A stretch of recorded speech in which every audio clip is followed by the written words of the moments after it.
And now with the latest business and market news, it's over to Jayne Edwards. Thanks, Alan. It was a fairly careful day of trading on Wall Street on Friday, with mixed results. The Dow lost ground slightly, but good earnings from tech stocks pushed the Nasdaq up by nearly 1%. Investors were keeping their powder dry ahead of this weekend's G20 meeting in South Korea, which was trying to reach some agreement on managing global currencies.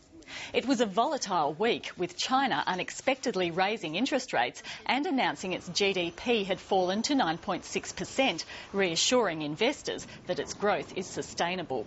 The US market was also driven by an avalanche of company results, with major players like Caterpillar, McDonald's, eBay and Amazon beating forecasts.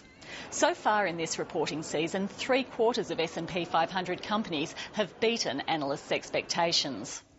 Across the week, the US and European markets gained ground, but the Asian markets faded. Now, with all the news from a big week in local shares, here's Tom Elliott.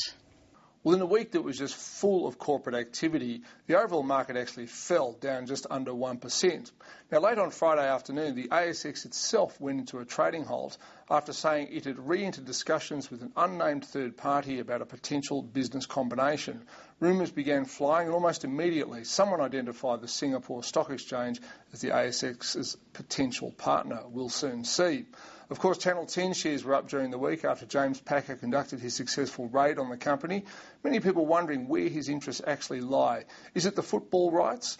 Is it perhaps wanting to change the way Channel 10 is going to do its news and current affairs?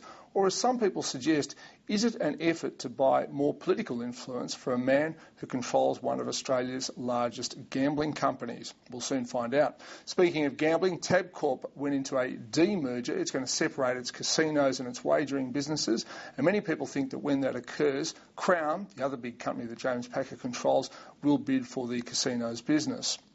KKR decided to bid for wealth manager Perpetual. Now, the stock is trading below KKR's bid of $38 to $40 a share. Some people think that because the bid is only non-binding, that it won't actually occur. Of course, there is the possibility that it could get a counter bid, and the culprits being the major banks, in particular the NAB and the Commonwealth. They're the names that have been chucked around that might be interested in Perpetual. The NAB, of course, was prevented by the ACCC for bidding for AXA. The Future Fund decided rather strangely to sell about 1% of its remaining Telstra holding. And I say strangely because it just confirms in everybody's mind that there is still this giant overhang in Telstra's stock, and as a result the share price continues to struggle. BHP and Rio admitted what everybody already knew and decided to formally abandon their West Australian iron ore joint venture. Doesn't really affect either stock all that much, but it would have been good for both of them had it gone ahead. And in the gold sector, which of course has been very bright lately thanks to the booming gold price, Kingsgate Consolidated decided to make a friendly bid for Dominion Mining. Winner of the week is Guns, up 28% after finally agreeing to stop logging in native forests. Loser of the week, however, is Macmahon Holdings, down 26% after announcing a large and unforeseen profit downgrade.